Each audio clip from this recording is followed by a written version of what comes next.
Bienvenidos a Clave 45.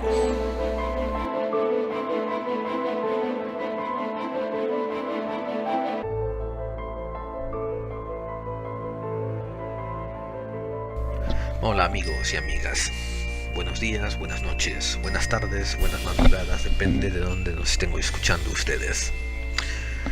Aquí me tienen una semana más con ustedes.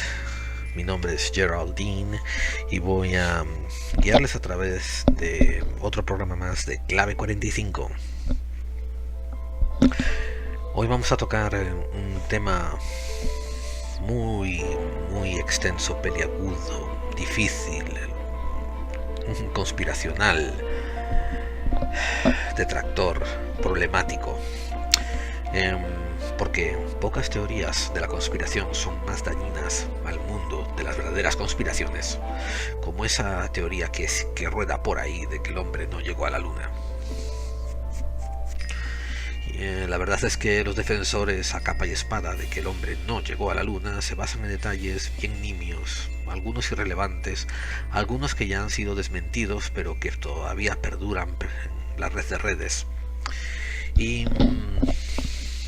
En fin, nosotros no queríamos hacer tanto un programa sobre si el hombre llegó o no a la luna. Queríamos indagar en claves un poco más oscuras, un poco más ocultas. Y creo que lo hemos conseguido. Nos ha quedado un programa bastante extenso. Eso nos va a servir para... y por lo tanto vamos a tener que saltarnos noticias. Voy a darles las vías de contacto como siempre. Nos pueden encontrar por correo electrónico en laclave45@mail.com y nuestro website, nuestra página web es laclave45.wordpress.com. También estamos en Google Plus por podclave45@gmail.com. Estamos en Twitter @laclave45 y en Facebook también busquen nuestra página por La Clave 45 y ahí nos hallarán. Envíenos, déjenos saber cómo les gusta el programa, qué dirección debíamos llevar, denos consejos, denos sus opiniones, denos su aliento o por lo menos pónganos el último clavo en el ataúd y déjenos saber que debíamos de cerrar y apagar la luz y irnos. Así que nosotros les estamos muy agradecidos por su tiempo. Somos muy respetuosos por el tiempo que nos dedican y agradecemos ver la estadística subir. Estamos un poco confundidos por la divulgación que tenemos. Vemos que programas, por ejemplo, de ovnis son los que tienen la máxima escuchas, mientras que otros como Falsa Bandera o Bancos Centrales no tanta. Y, en fin, vamos a intentar en la medida de lo que nos es posible tocar temas de misterio que tengan que ver con conspiraciones y con zonas ocultas. No somos 100% inflexibles y nos amoldaremos a nuestra audiencia, pero eso nos es importante, un poquito de feedback, un poquito de respuesta por parte de ustedes, que nos dejen saber por cómo les gusta y por dónde van las cosas. Como decía antes, pasaremos ahora a hablar de la NASA y de la llegada al hombre a la luna, de lo que se define como una conspiración a tres bandas, objetos de intoxicación mediática. Hay mucho meollo detrás de esto, más allá de las cosas de que si el hombre llegó o no a la luna. Hay mucho más. Y esperemos que se le encuentren un programa entretenido. Después de ese pequeño monográfico de la sesión de Buscando Claves, pues eso, pasaremos a leer correos de oyentes y mensajes de despedida, etcétera. Y bueno, pongamos un poco de música y continuamos entonces. Entramos a Buscando Claves.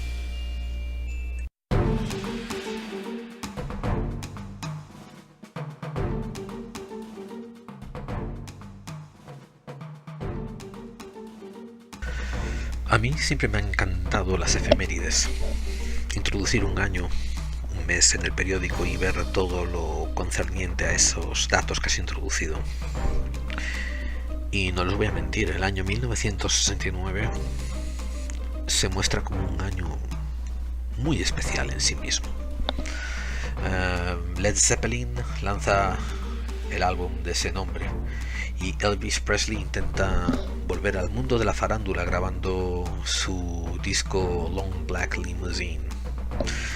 En Madrid se declara ley marcial y se clausura la universidad tras arrestar a más de 300 estudiantes, mientras que en los Estados Unidos Richard Nixon sube a la presidencia. Se hacen los primeros vuelos del Boeing 747 y el vuelo de prueba del famoso Concorde. Se celebra Eurovisión en Madrid y por primera vez en la historia ganan 4 países el concurso. Quizás de tantas emociones con Eurovisión es que el doctor Denton Cooley tiene que implantar su primer corazón artificial y lo hace con éxito para beneficio de millones de pacientes posteriores. Se baja Charles de Gaulle de la presidencia francesa. Elton John saca su primer disco. Y otra vez en Estados Unidos se retiran las primeras tropas de ese conflicto que era Vietnam. Y hay una reyerta en el Greenwich Village de Manhattan, donde un pub llamado Stonewall inicia el movimiento de liberación gay de la era moderna de los Estados Unidos. Los Beatles sacan el álbum Abbey Road y, créanlo o no, se lanza el primer correo electrónico a través de ARPANET. No era público, era todavía parte de las investigaciones del gobierno. También aparece por primera vez Barrio Sésamo, conocido en Estados Unidos como Sesame Street. Y en julio de 1989, el Apolo 11 aluniza y el hombre por fin pisa la luna. Sí, la agencia aeroespacial americana llamada NASA consiguió, después de muchos años de perfeccionamiento, enviar un hombre en unas misiones llamadas Apolo, y la llamada Apolo 11 consiguió llegar a la luna y dejar que 2 astronautas bajasen y que por fin un hombre, unos pies humanos, pisaran la luna. Como una anécdota les comentaré de que esto obligó al famoso periódico New York Times a retractar un artículo que había publicado en 1920, una editorial donde decía que el hombre jamás de los jamases llegaría a la luna. Y hoy en día pocas teorías hay más dañinas y nocivas que todas esas teorías conspiracionales donde aseguran de que el hombre jamás llegó a la luna y que todo fue un montaje de televisión. Bien, vamos a dar aquí unas cuantas claves. Es cierto de que hay un montón de datos que pueden parecernos ligeramente chocantes o altamente chocantes, depende de su punto de vista. Por favor, tiren una piedra en Google y van a descubrir, tiren una piedra al estanque de Google donde pone el hombre no llegó a la luna y le van a dar listados de razones por las que se cree que eso no es así. Vamos a ver, le voy a hacer rápidamente una recopilación. En el vídeo donde se pincha la bandera americana, pues se ve la bandera ondeándose al viento cuando no hay viento. Bueno, otra, el módulo lunar aluniza y no levanta polvo. Otra, no se ven estrellas en las fotos, porque si se viesen entonces la gente podría saber que los astronautas no están de verdad en la luna. Otra, se ven múltiples fuentes de luz cuando se sacan fotos y eso tiene que ser un estudio con los focos puestos en diferentes posiciones. Otra, hay una piedra que tiene claramente marcada la letra C. Esa tiene que ser una piedra de esas de mentiritas que le pusieron la letra C para saber dónde ponerla. Vamos a ver, otra, sí, que muchas fotos sacadas a distancia entre sí muestran los mismos elementos de fondo. Vamos a dejar una cosa bien clara antes de continuar esta sección tan importante para nosotros. Aquí, en clave 45, todos nos declaramos fehacientes y constatamos de que el hombre sí llegó a la luna, y añadimos que lo más probable fue, lo más creíble es que llegase de la manera en que nos lo mostraron en la televisión. Pero, y aquí viene un pero hemos encontrado en nuestras investigaciones un sinfín de notas discordantes que nos hace pensar que es probable de que hubiese más y de que hubiese menos que lo que vimos en julio del 79 por televisión y lo que nos fue mostrado en la prensa mundial. Porque verán, de vez en cuando, en Clave 45, cuando nos reunimos a discutir entre la gente que tienen ideas dispares, y a veces pares, pero no siempre, salimos a veces con ideas relativamente originales.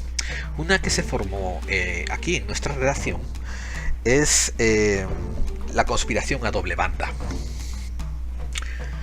¿En qué consiste la conspiración a doble banda? Bueno, la analogía, el símil o la metáfora está basada en el juego del billar, donde a veces no tienes ángulo para meter ninguna bolita directamente en el agujero, pero si tiras en la dirección opuesta puedes golpear dos bandas y a lo mejor incluso ayudarte de la pelota del contrario, de la bolita del contrario de billar, para que dé en la tuya y entre en el agujero que tú quieres que entre.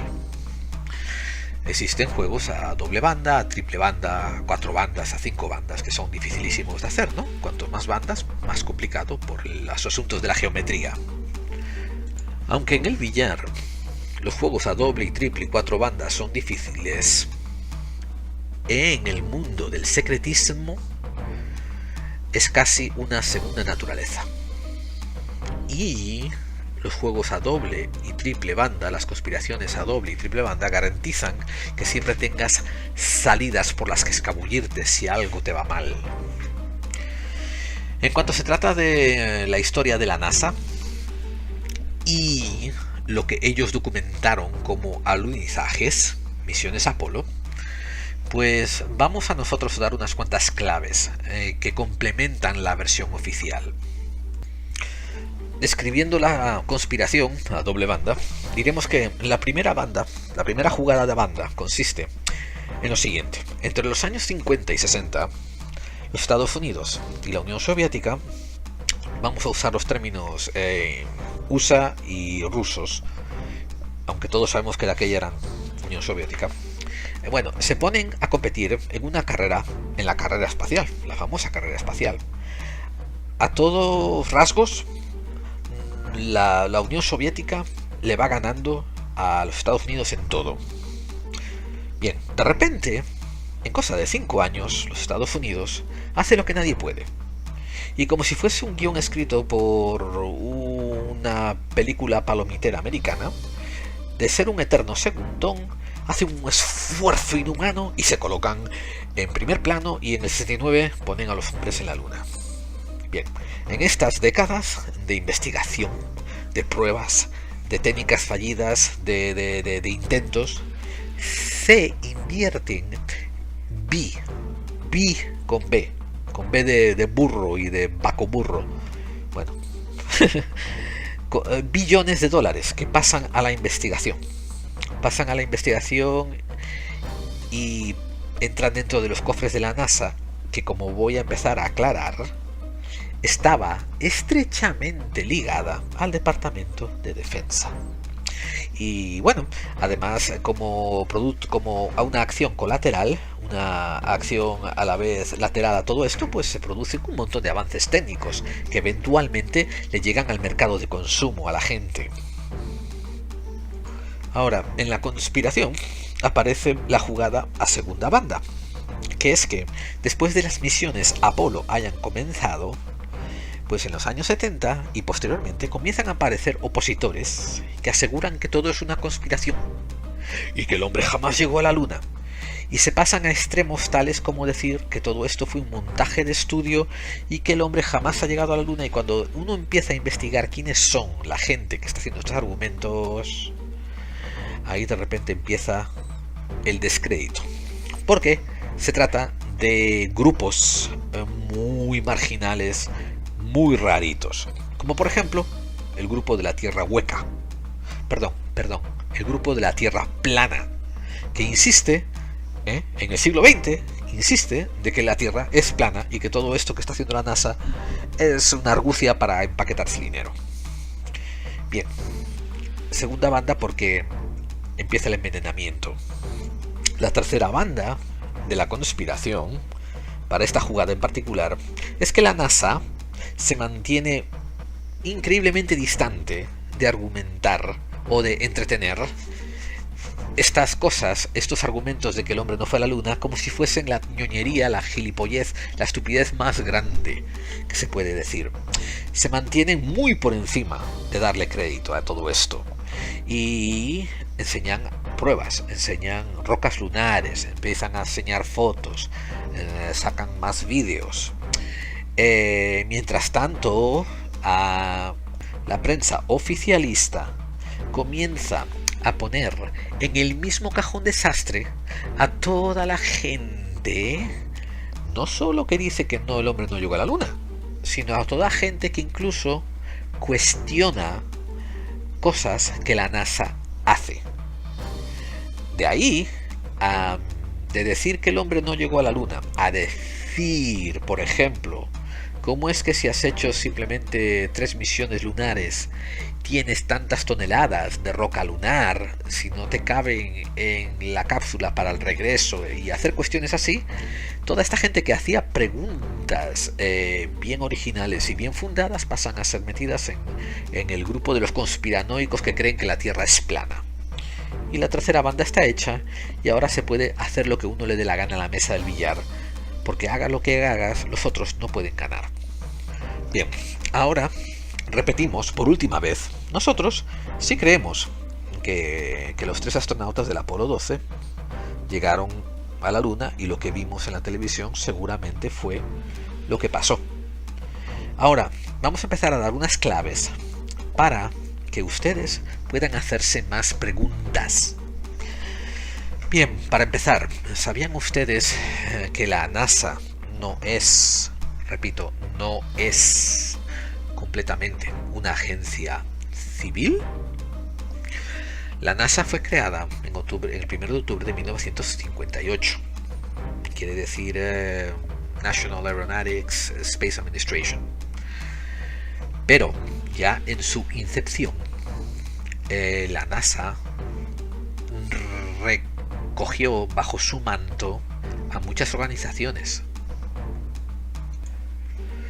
Vamos a ver, si no recuerdo mal, las 3 primeras organizaciones que conformaron la NASA fueron el National Advisory Committee for Aeronautics, que entró intacto con 8.000 empleados y un presupuesto de 100 millones de 1958, Y después también metieron el Langley Aeronautical Laboratory, el Ames Aeronautical Laboratory y el Lewis Flight Propulsion Laboratory. Y después añadieron dos agencias más que hacían ensayos y pruebas. O sea que vamos, ya se va creciendo el cotarro este. 5 solamente en la incorporación. Y claro, meses después también se incorporó el Jet Propulsion Lab de California y el Instituto de Tecnología de las Fuerzas Armadas. También se añadió la Agencia de Estudios Balísticos de la Armada, donde el señor Wernher von Braun estaba en esos momentos haciendo todas sus investigaciones después de haberse traído de Alemania gracias a la operación Paperclip. Yo soy completamente consciente de que la gente fantasea de que la NASA es una empresa civil patrocinada por el gobierno, pero que funciona para el bien de la humanidad, para la mejora de los Estados Unidos y para que la humanidad pueda llegar a la Luna. Pero simplemente dicho, no es así. Donde entra el Departamento de Defensa, nadie mueve ficha sin que ellos aprueben el movimiento. Y eso no es una conjetura, eso es un hecho.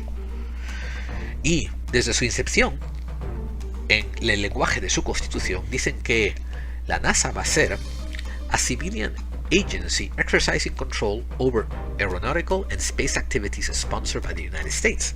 Traducido, dicen que la NASA va a ser una agencia civil ejerciendo control sobre asuntos aeronáuticos y espaciales, y patrocinada por los Estados Unidos. Pero más adelante, en la sección 305, dice que la nueva National Aeronautics and Space Administration, la NASA, va a ser considerada una agencia de defensa de los Estados Unidos para cumplir el mandato del capítulo 17, título 35 del Código de los Estados Unidos. Y punto. Si saben algo de leyes, lo antecedente no tiene preferencia sobre lo sucesor, sino que lo sucesor por lo general suele tener preferencia y suele tener más peso que lo antecedente. Bueno, por lo general. Porque por lo general lo sucesor suele ser un calificativo del precedente. Estos son términos legales. Pero al gobierno le interesa tener muy claro los términos legales, porque todos los gobiernos se mueven por legalidades. Es la única manera de pillar a los gobiernos, con legalidades, porque entonces el gobierno, si se salta su propia legalidad, está abriendo la puerta a que su población misma se la salte también. Más adelante, la sección 205 de la incorporación de la NASA dice que van a existir informaciones que van a ser clasificadas como de seguridad nacional, y el reporte de ellas van a quedar a jurisdicción del Departamento de Defensa de los Estados Unidos. Por tanto, amigos míos, amigas mías, se están enturbiando las aguas. Lo que comienza como una agencia civil, claramente los que tienen la última palabra son el Departamento de Defensa. Y ustedes pueden llamar al animal pato, pueden llamarle gallina, pero si muge y da leche, pues llámenlo perro o lobo, pero es una vaca. Y esto puede ser una agencia civil, pero si al final el Departamento de Defensa tiene la última palabra, y el Departamento de Defensa puede censurar lo que quiera, y el Departamento de Defensa puede cerrar lo que le dé la gana, esto es una operación militar. Vamos a ponernos reduccionistas. Imagínense que yo les hago a ustedes un contrato de trabajo para venir a trabajar a mi bar. Y en la primera cláusula digo: usted debe de ser virgen al entrar a trabajar en mi bar. Pero dos cláusulas más abajo yo escribo: pero usted debe de aceptar acostarse y tener sexo con dinero con cualquiera de mis clientes que le paguen, y no tiene derecho a negarse. ¿Es usted virgen o puto? Bueno, ¿es la NASA civil o militar? No se puede estar un poquito preñado, ¿eh? O se hace o no se hace. Y en este caso, repito el argumento con que inicié esto: donde entra el servicio militar, donde manda capitán, no manda marinero. Y si no, yo reto a cualquiera en la audiencia a que me demuestre una operación conjunta entre militares y civiles, donde los civiles dieran una orden, que los militares no estuvieran de acuerdo y ellos obedecieran, los militares agarraran y obedecieran a los civiles. Por favor, denme un caso. Porque a partir de 1959, cuando la NASA contrata civiles, los hace pasar a todos por rigurosísimos controles de seguridad militar. Y todos firman contratos con extensas cláusulas de confidencialidad militar. Y cada mando, cada grupo, cada grupúsculo dentro de la NASA tiene que responder al final del día a un alto mando que resulta ser siempre militar. Y si eres cazado, si eras pescado vendiendo secretos de la NASA a otro país, fuese enemigo o aliado, eras juzgado por espía. Bien, esa fue la primera clave que les doy. La segunda es que en el año 58, nada más ser fundada, la NASA se acerca al famosísimo think tank del momento. La famosísima think tank son instituciones que tiene gente brillante contratada y donde les piden que hagan un reporte sobre una situación y ellos producen un reporte con esas mentes brillantes, dando un consejo o aconsejando sobre una situación. De aquella, el mayor think tank que existía, la mayor asociación de cerebros, era el Brookings Institution. La NASA le comisiona un estudio que se llama Proposed Studies of the Implication of Peaceful Space Activities for Human Affairs.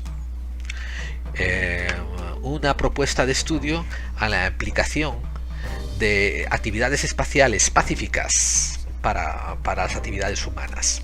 Bien. Al final del reporte se lee unos textos bastante interesantes que siguen siendo el tono y el cariz con el que se siguió moviendo la NASA a partir de ese momento. Verán, al final del reporte del Brookings Institution se dice que aunque encuentros cara a cara con vida extraterrestre no ocurrirá en los próximos 20 años, a no ser que la tecnología de ellos sea más avanzada que la nuestra y nos vengan a visitar, eso lo ponen entre paréntesis, no lo digo yo, lo pone el reporte. Y sigo leyendo el reporte.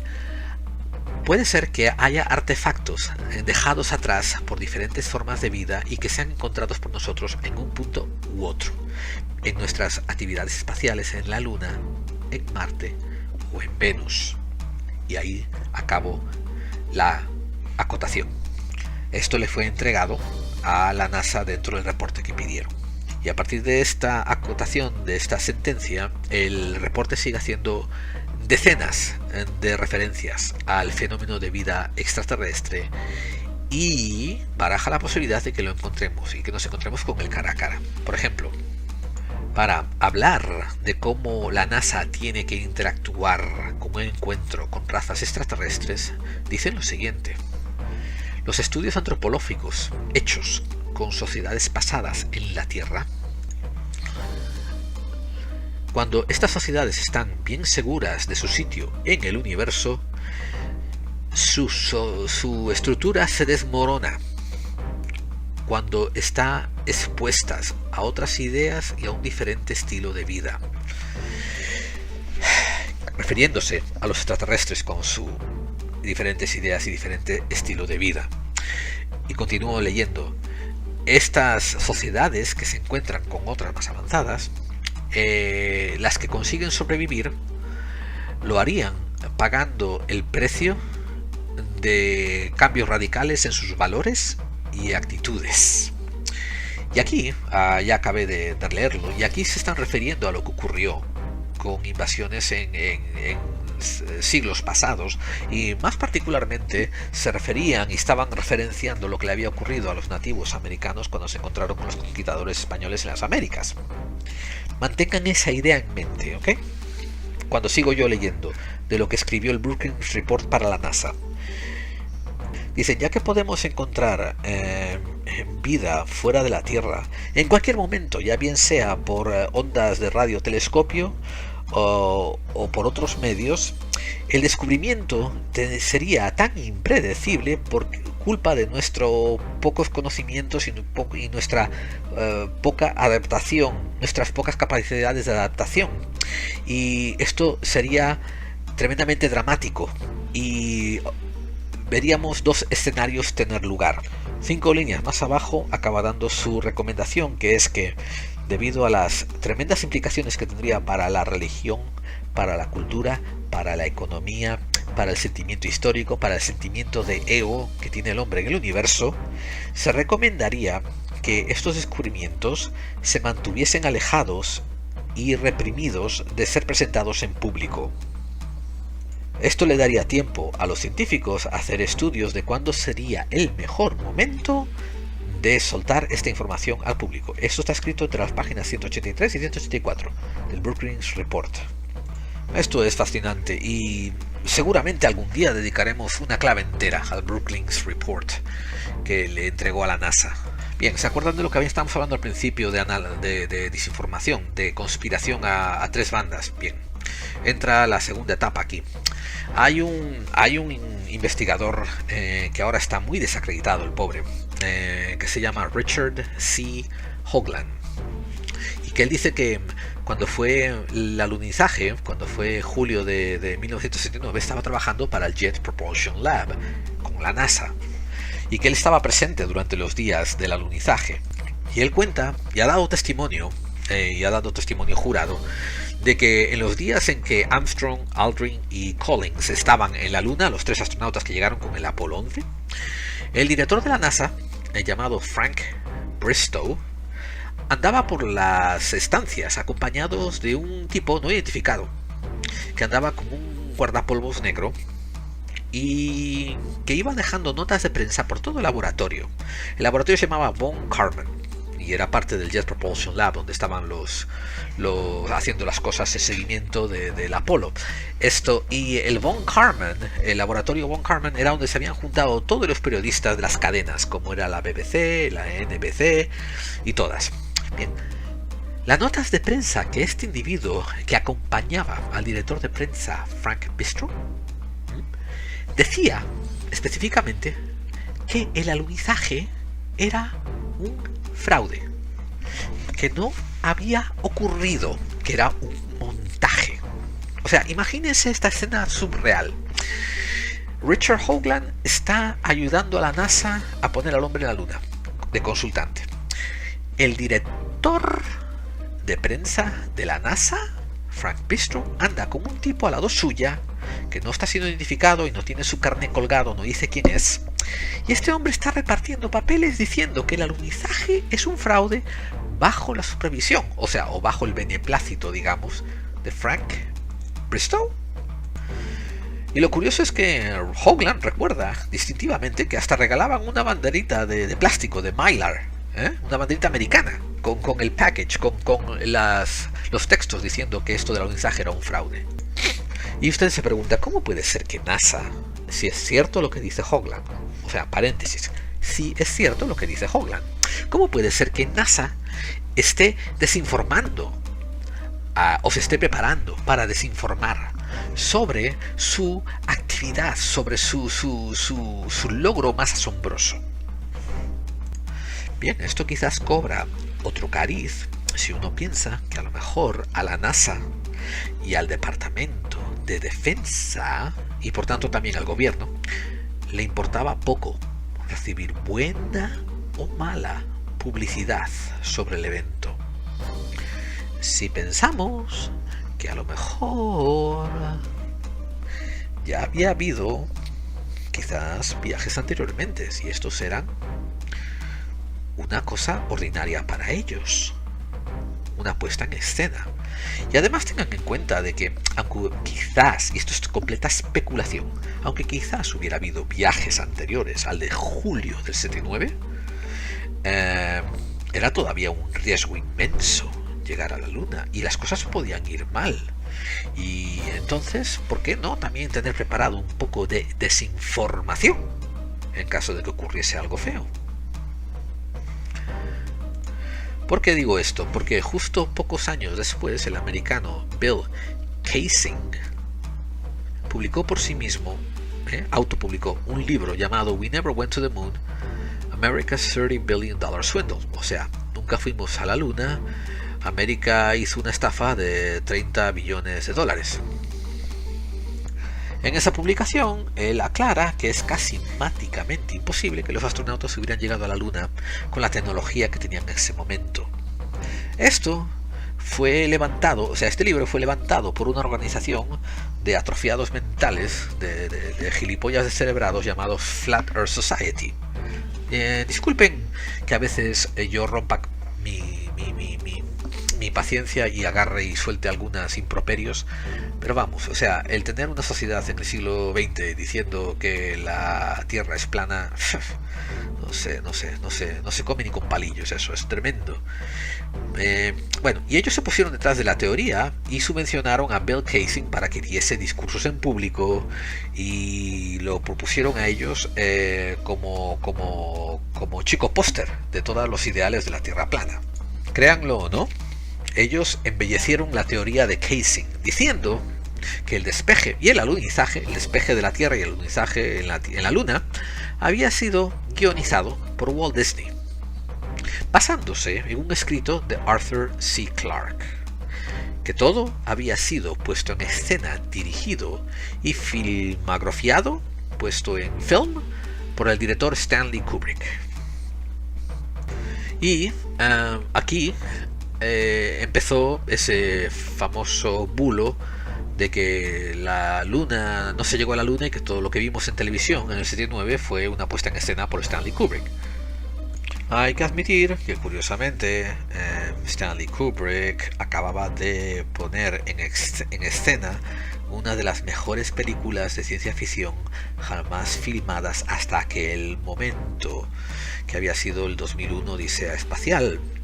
La película se había empezado a filmar en el 67, creo, en el 66, 67, y había sido puesta en los cines en el 68. Un año entero antes de la llegada a la luna. Y muchas de las cosas que Kubrick enseñaba pues eran 100% coherentes con vuelos espaciales, como la carencia de sonido, los impulsos de los cuerpos en la gravedad, etcétera, etcétera. Ahora, seguramente por eso los de la Tierra plana decidieron preparar el rumor de que fue Kubrick quien tuvo que haber filmado las escenas estas de la luna. Pero la NASA no se toma la molestia ni de confirmar, ni de desmentir, ni siquiera de darle crédito, y toma la actitud de que no hay más desprecio que no dar aprecio. Bien, y aquí es donde comienza a meterse en el mismo cajón desastre a todo el mundo. A todo el mundo. Por ejemplo, que te cuestionas las razones por las que empezó la guerra de Vietnam y te crees que a lo mejor fue una bandera falsa lo del Golfo de Tonkin. Seguro que eres uno de esos locos que creen que el hombre no llegó a la luna. ¿Que sospechas que la CIA está vendiendo drogas para subvencionar operaciones encubiertas? Debes ser un conspiranoico de esos que cree que el hombre no llegó a la luna. Caramba, incluso décadas después de estos acontecimientos, si tú te cuestionas cosas sobre el 11S, he oído cientos de veces decir, seguro que eres uno de esos que se cree que el hombre no llegó a la luna. Pero bueno, repetimos, nosotros creemos que sí, que lo que vimos el 20 de julio del 69 ocurrió tal como nos lo enseñaron. Pero aquí el problema que nosotros encontramos es múltiple y no hacemos más que exponerlo. En primer lugar, que la NASA se mueve por los hilos mandados por el Departamento de Defensa. Eso lo primero. En segundo lugar, la falta de transparencia. La televisión del año 69, del evento más importante de la humanidad, del evento más importante que nos quisieron hacer creer que era más importante para la humanidad, pues lo hicieron por televisión diferida. Tenía varios segundos de retransmisión retrasada.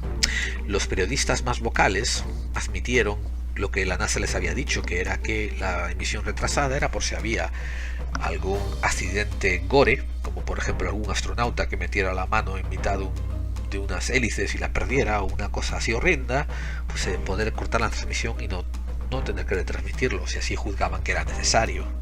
Pero después se nos juntaron las fotos maquilladas que nos empezaron a llegar desde la NASA en las siguientes misiones. Bueno, ya en las misiones del Apolo 11 y los Apolos que continuaron después. Muchas fotos que son claramente maquilladas.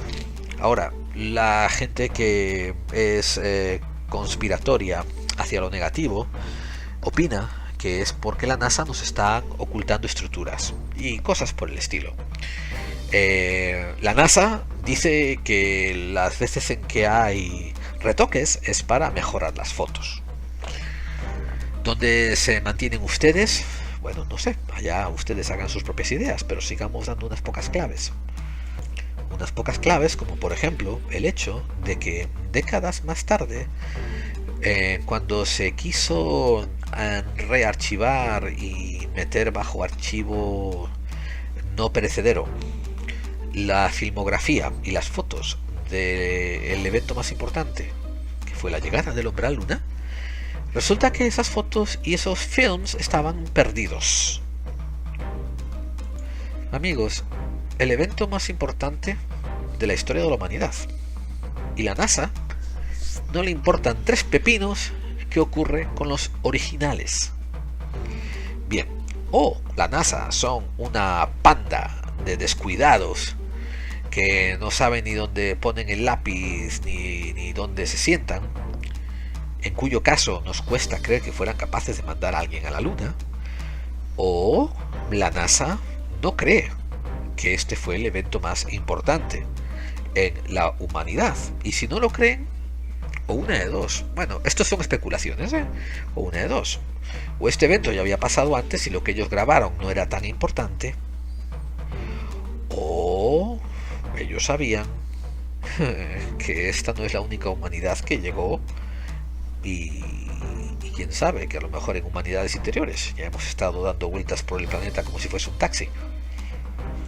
Bien, el hecho de retocar fotos, el hecho de no tener disciplina para guardar los originales del evento, esos son claves que nos tienen que mosquear, que nos tienen que oler mal. No el hecho de que la jodida bandera no se moviera al viento, no el hecho de que no hubiera estrellitas de fondo con las fotos, o el hecho de que hubiera múltiples fuentes de luz. Porque, por mucho que cueste admitirlo, esas cosas sí tienen explicaciones físicas, sean más o menos admisibles y creíbles, pero sí tienen explicaciones. Bien, si le sirve de consuelo, otra teoría que se baraja por ahí en ciertos ámbitos es que los astronautas sí fueron a la Luna en julio del 79, pero eso que nos enseñaron en filmaciones pues no era lo que estaba ocurriendo en tiempo real, eso era algo ya preparado y que fue transmitido fue transmitido para apaciguar al público, para darles un sentimiento de integración a la misión. Nosotros, pues no sé, no nos cuestionamos, ni nos parece tampoco tan relevante. Sí nos parece relevante el hecho de que es posible de que la NASA a lo mejor ya antes hubiera llegado a la Luna, o que a lo mejor no llegara en ese momento y llegara después. Sí nos parece relevante, pero lo que es aún más relevante es por qué la falta de transparencia. Aquí, a nivel personal, ahora que nadie no nos oye, entre ustedes y yo, aquí, ¿no? Con unas copitas, diremos de que sospechamos de que hubo misiones antes que también fueron exitosas y seguramente hubo misiones exitosas también después. Además de las 6 misiones Apolo que fueron divulgadas. Ahora la NASA está anunciando que aspira a ir a Marte. Y mientras están saliendo por todas partes miembros de las Fuerzas Armadas, particularmente me viene a la mente uno de los Marines, que está retirado y que afirma que el Departamento de Defensa ya habían mandado a un pelotón de Marines a Marte en una operación encubierta hace ya décadas y que la NASA tiene bases allá. Ahora, siendo este un Marine americano, pues bueno, no cabe duda pensar que ha aspirado demasiado a pólvora, ¿no? Y que no todo está bien ahí en la materia gris. Pero sí es cierto de que hay técnicos de la NASA que en su momento han trabajado para la NASA y han testificado delante de mucha gente de que fueron dados órdenes de encubrir estructuras que había en las fotos que recibían de las misiones lunares. Entre ellos está Donna Hare y el sargento Carl Wolf. Después también está la historia del Dr. Ken Johnston y Alex Collier.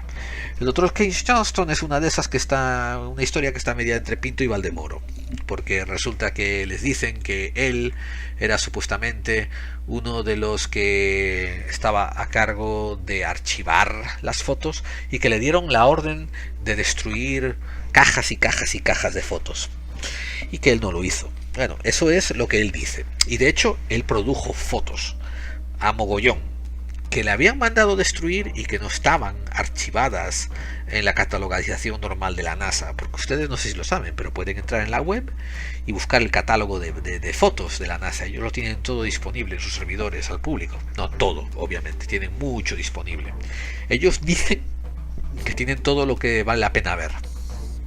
Bien, pues resulta que le mandaron a Ken Johnston, destruir originales, y él los guardó por décadas. Y cuando se hizo el famoso Disclosure Project, que lo hizo el Dr. Greer, pues ahí él dio el paso al frente y dijo: mira, esto fue lo que mandaron, aquí tengo las fotos que me dijeron que destruyera y ellos están encubriendo cosas. Bueno, este es el testimonio de Ken Johnston, y que él sí fue el encargado de archivar fotos en la NASA, eso es un dato verificable, y él produjo las fotos que le mandaron destruir, según él. La NASA no se pronunció al respecto, ni dijo que las había robado, ni dijo que las había sustraído, ni explicó cómo podía tenerlas en su poder. La NASA, una vez más, guardó silencio. También nos resulta relativamente sospechoso el hecho de que los estudios Disney tuvieran una estrecha colaboración con el programa espacial, que de aquella todavía no era NASA. Esto ocurrió entre los años 50 y 56, pero el proyecto de laboratorio de propulsión a chorro era dirigido por el nazi Wernher von Braun, que había sido traído a Estados Unidos después de la Segunda Guerra Mundial y dado una nueva identidad y blanqueado en la operación Paperclip. Eso también es un dato constatable. Bueno, antes de que la NASA fuera NASA, el gobierno americano se acercó a Disney y le pidió que durante 5 años o 6 hiciese unos documentales especiales para promover el interés en la juventud sobre el vuelo espacial. Hay un documento que ha sido desclasificado del FBI donde unos agentes analistas dicen que lo mejor que puede hacer a nivel de percepción cultural es usar a Walt Disney, porque él entiende cómo transmitir esto a la gente de una manera pop, de una manera popular, aceptable, y que la gente se lo trague, para hacer que los americanos compren la idea de una carrera espacial. Bueno, pues Disney creo que hizo 5 o 6 films, pero yo quiero atraerles la atención a 2 de ellos porque todavía no he acabado de investigar el resto.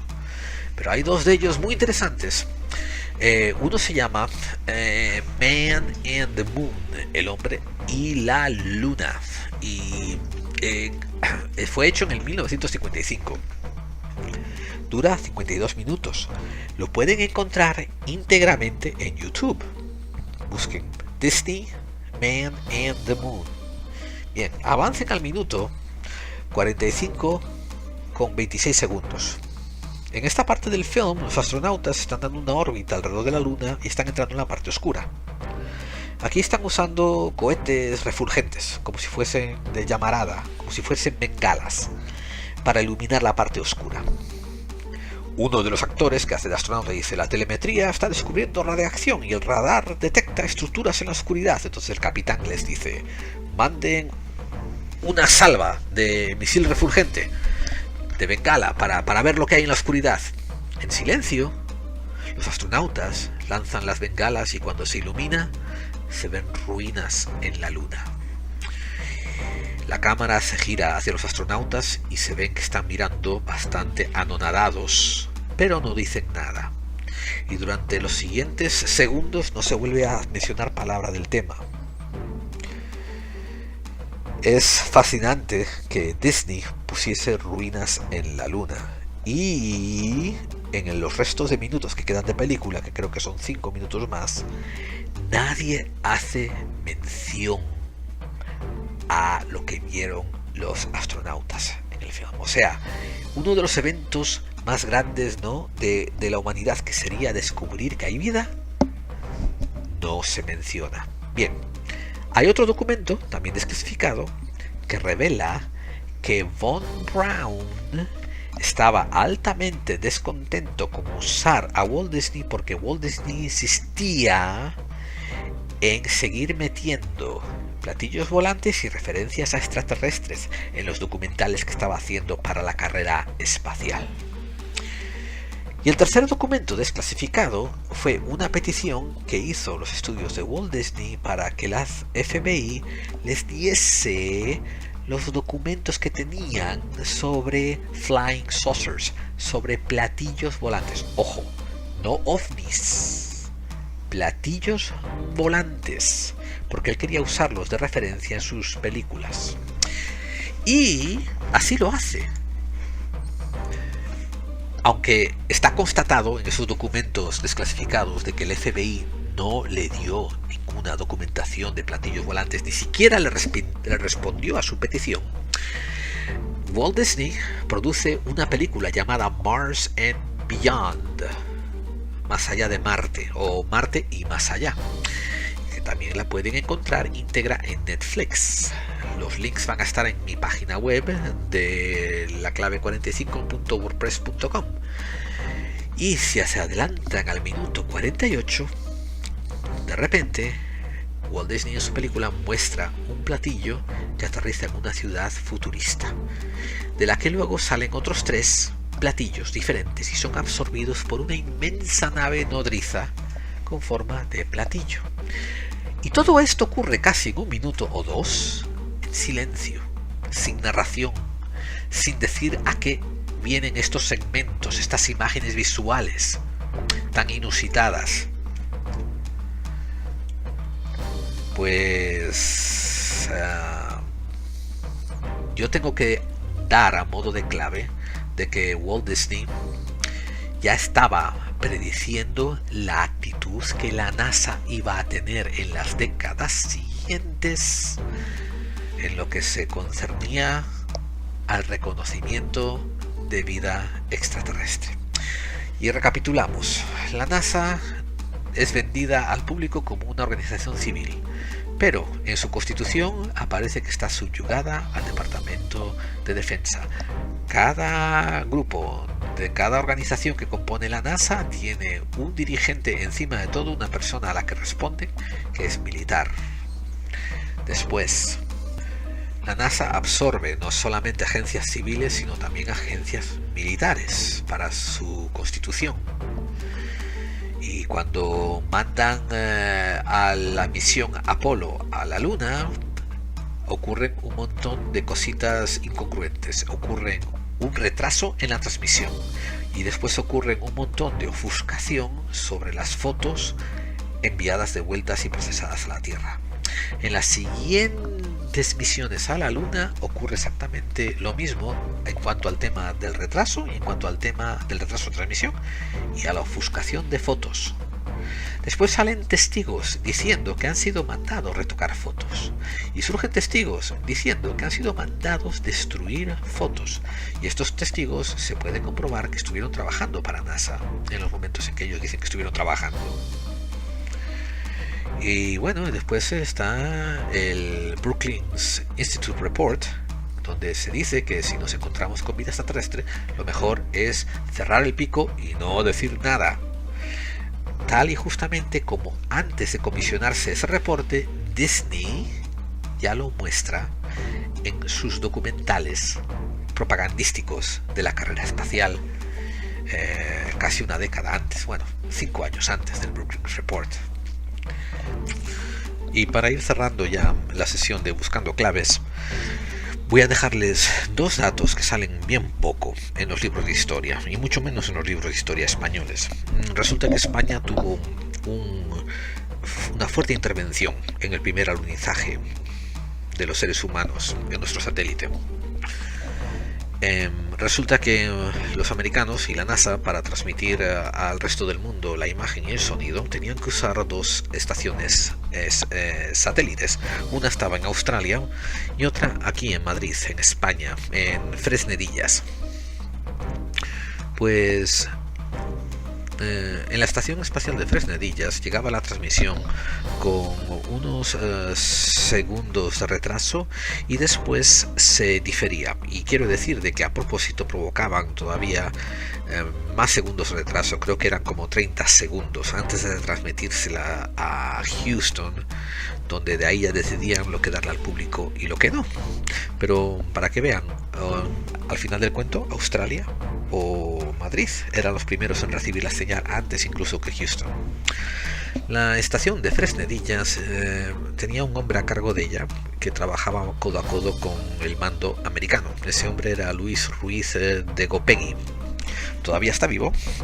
Y ese señor pertenecía a la vieja usanza. En 1969 el franquismo todavía está en pleno apogeo. Bueno, está ya en decadencia, ¿no? Pero vamos, estaba fuerte. Y este hombre era era bastante simpatizante con lo que había que hacer en el momento. No vamos a decir que era un franquista ni un fascista, pero sí decimos de que era un hombre que entendía su sitio y su posición y entendía cuál era la agenda que se le había sido encomendada.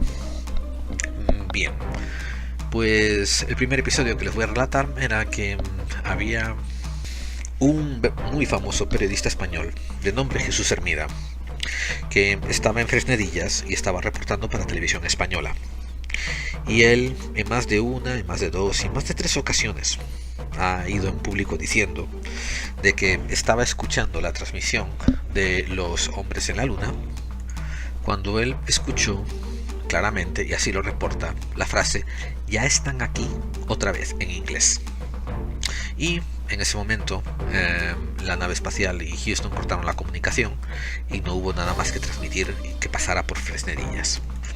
La explicación que se dio era que Aldrin, el segundo hombre en pisar la luna, había estado un poco mal del estómago y dicen que por aquellos días, eso es en el reporte oficial, en la explicación oficial, por aquellos días había estado mal del estómago y el "ya están aquí otra vez" era clave para avisar de que quería hablar por privado con algún médico en Houston, en la base de la NASA, para ver si podían darle algún consejo sobre cómo mejorar sus dolencias gastrointestinales.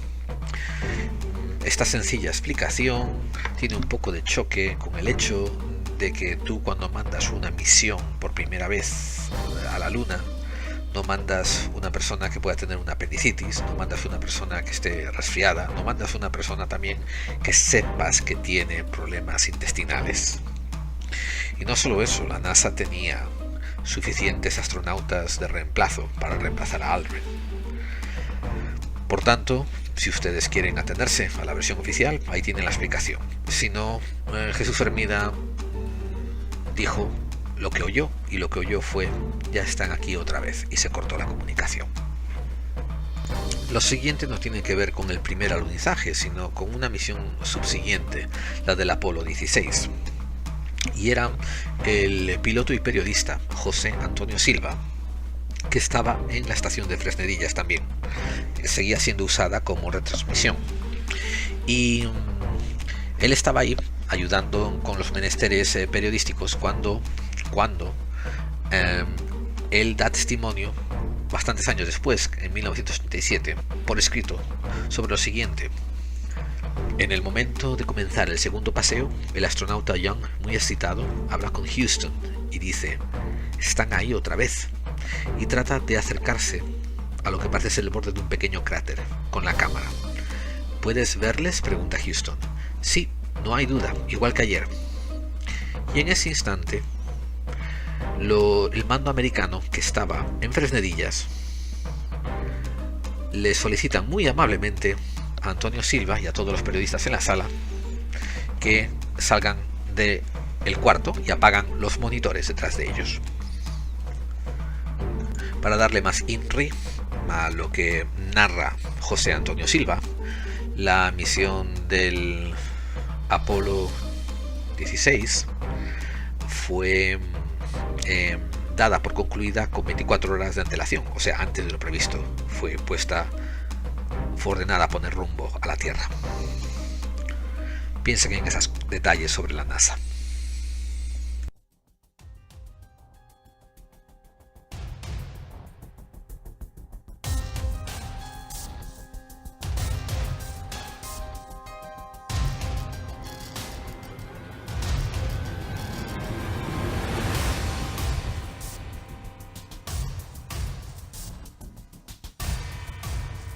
Y bien, queridos amigos y amigas del misterio y la conspiración de lo desconocido, aquí llegamos al final de un programa más de Clave 45. Espero que lo hayan disfrutado tanto como nosotros haciéndolo, y por favor déjenos saber qué piensan pues, en nuestras vías de contacto. Nos encuentran por correo en laclave45@mail.com, en el web laclave45.wordpress.com. Google Plus estamos en podclave45@gmail.com y en Twitter en @laclave45.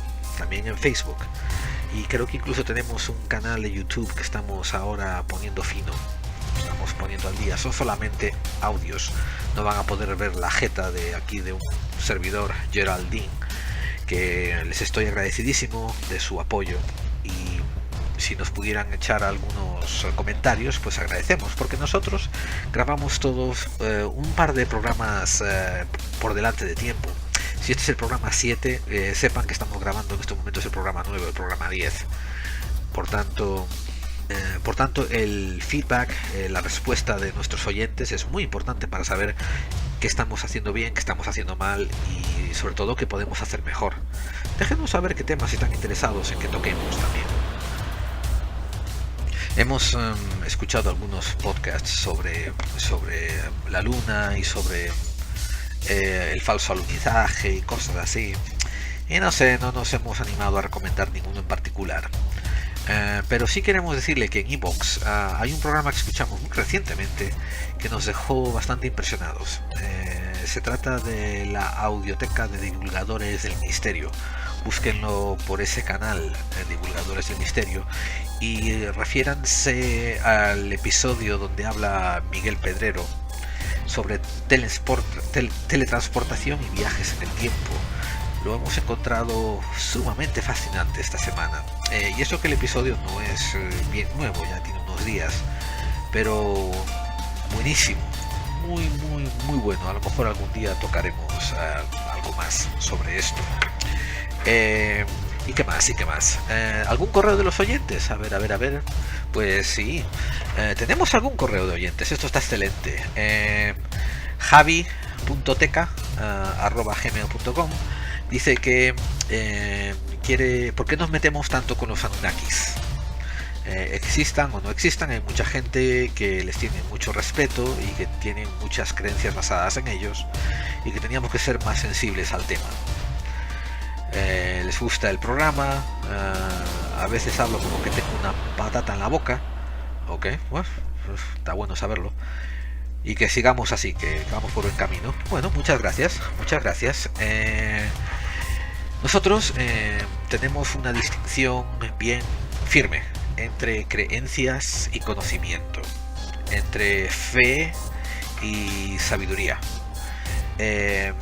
Y ojo, nosotros nunca intentaremos convencer a nadie de que cambien sus creencias, pero eso no implica de que a la hora de nosotros analizar desde nuestro punto de vista una creencia, no nos metamos con ella, no nos riamos, no nos pasemos de cachondeo y no nos mofemos y blefemos, porque en parte de eso se trata un poquito la libertad de expresión.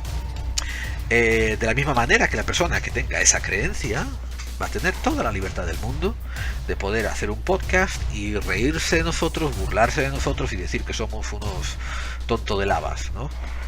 Ahora, cuando se trata de conocimientos, pues y de sabiduría, quiere decir de la expresión sobre conocimientos adquiridos, pues ahí ya tenemos mucho más respeto, porque no hay la flexibilidad que ofrecen las creencias, que es decir, creo, no creo, quiero, no quiero, etcétera, etcétera. El conocimiento y lo comprobado y lo recomprobado, pues no hay vuelta que darle, es lo que es. Por tanto, mientras los Anunnakis pues un día no se presenten y no nos manden su correo electrónico y no mantengan intercambio de fotos con nosotros, pues por ahora pasan a ser parte del grupo de creencias. Y bueno, es cierto de que cultura sumeria ha escrito sobre ellos, pero pertenecía dentro de su grupo de religiosidad. Podremos divagar un poco sobre que a lo mejor la religiosidad en aquellos tiempos tenía un diferente sentido al que le damos ahora, y algún día seguramente vamos a hablar muy pronto sobre ello. Pero en fin, repetimos, aquí en Clave 45 tenemos la distinción muy clara entre creencias y lo que no son creencias. Y las creencias son abiertas al juicio y al prejuicio y al subjuicio y al cachondeo también, si hace falta, porque a fin de cuentas son creencias y cada uno cree lo que le sale de los bajos, y cada uno también puede reírse de lo que otra gente cree. Eso Y la gente se puede sentir tan ofendida como le dé la gana, porque alguien se ría de ellos por sus creencias. Es parte de la ley de vida, es parte del darwinismo. En fin, ¿qué más? Otro correo electrónico. Bueno, este correo electrónico de hecho nos dice, nos pide que no revelemos el correo electrónico al aire. Y nos dice que si podemos profundizar un poco en el tema de las piedras de Georgia. Y efectivamente, tenemos un programa que va a tocar un poco ese tema. No completamente, no creo que tengamos un programa dedicado a ellas, pero creo que tenemos un programa dedicado a una temática donde va a traer las piedras de Georgia a juicio. Y quiero aprovechar este cierre para explicar un detalle de Clave 45. Nosotros intentamos llenar el nicho de los programas que no son ni muy básicos ni tampoco muy avanzados. Y sobre todo queremos exponer ciertas ideas que no son expuestas muy a menudo en programas básicos y en programas avanzados. Por ejemplo, ¿no? Tienen el programa Cuarto Milenio, que es famosísimo y es bastante bueno y que mucha gente sigue, ¿no? Pero que los conocedores del mundo del misterio consideran bastante básico y elemental, pero es por constricciones de formato. Es un programa en la televisión española para nuestros amigos sudamericanos y de otras lenguas, digo de otros países de lengua hispana. Pero lo lleva Iker Jiménez y su esposa Carmen Porter, y por lo general tocan muchos temas y todos los tocan bastante superficialmente, los exponen, digamos. Y vamos, eso tiene su cabida, tiene su razón de ser, tiene su sitio y su peso. Nosotros queremos, por ejemplo, no hablar como hicimos hoy sobre si el hombre llegó a la luna y si eso fue una broma gastada o no, o un desfalco, porque yo he contado por lo menos en los últimos 2 años 30 podcasts, 30 vídeos en YouTube. Bueno, vídeos en YouTube hay cientos, pero hablando de las razones por las que se cree que el hombre no llegó a la luna, etcétera, etcétera. Y vamos, es volver a masticar la hierba ya masticada. Nosotros, como es que hicimos hoy, quisimos hablar un poco sobre la relación llegar a la luna, NASA y lo que NASA esconde por naturaleza de la NASA. Que eso es bastante más siniestro y nos parece bastante más complicado, tergiversado, y es una cosa que no se habla con casi ninguna frecuencia. Y así quiero que piensen en nosotros.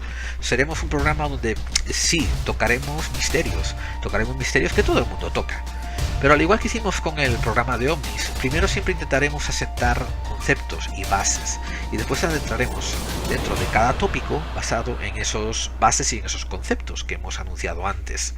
Y lo vamos a hacer de una manera un poco más original, intentando dar, repetimos, claves para que ustedes piensen en ellas y se las busquen. No hay cosa que nos haría más feliz que alguien se molestase en bajarse el documento constitucional de la NASA, que quiere decir el papel donde se constituye la NASA y establece su constitución, y si no entienden inglés, pues que lo metan en el Google Translator, en el traductor de Google, ¿no? Y que empiecen a leer y que vean que los puntos que hemos dado, las referencias a los párrafos, están ahí. Ahora, ¿tendrán el cariz que nosotros le hemos dado? Pues sí o no, eso ya entra dentro de las creencias y eso ya dentro de las deducciones de cada uno. Y así haremos con todos los programas y todos los tópicos que toquemos. Tenemos uno que va a venir pronto que se trata sobre de hecho creencias, sobre religiones, y seguramente va a ser el programa que menos se baje la gente y que menos escuchen.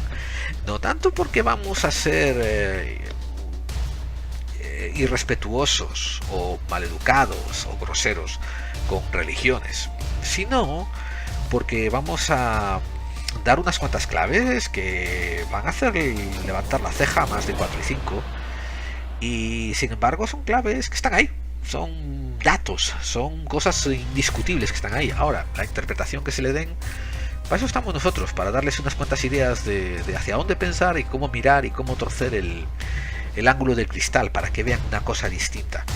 No que se la crean, que se la cuestionen, nada más. Eso si ustedes hacen eso, reflexionan sobre lo que aquí hablamos, pues somos los divulgadores más felices del mundo de los podcasts. Y eso es todo, amigos.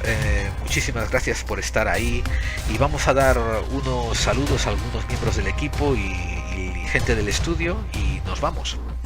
Queremos mandar un fuerte abrazo y reconocimiento a nuestra asesora de asuntos parapsicológicos, la señora Adivina Dora de Futuro. Y también queremos darles un abrazo muy fuerte y un reconocimiento muy alto a nuestro técnico interno sobre de temas de bricolaje, el señor Armando Esteban Quito. Vamos a extender también nuestras gracias a la asesora de temas de recursos sanitarios, que nos estuvo asesorando durante estos días a la hora de cambiar nuestro seguro médico, la señora Dolores de Parto. Y también gracias por un programa que estamos preparando a la señora que nos sirvió para asesora de asuntos élficos y míticos que tienen que ver con las hadas, etcétera, la señora Elena Nito del Bosque. Y por último queremos también dar gracias por la asesoría en temas políticos a la señora Ellen Chufe. Bueno, eso es todo por hoy y muchas gracias, amigos. Esperamos oírnos la próxima semana. Hasta luego.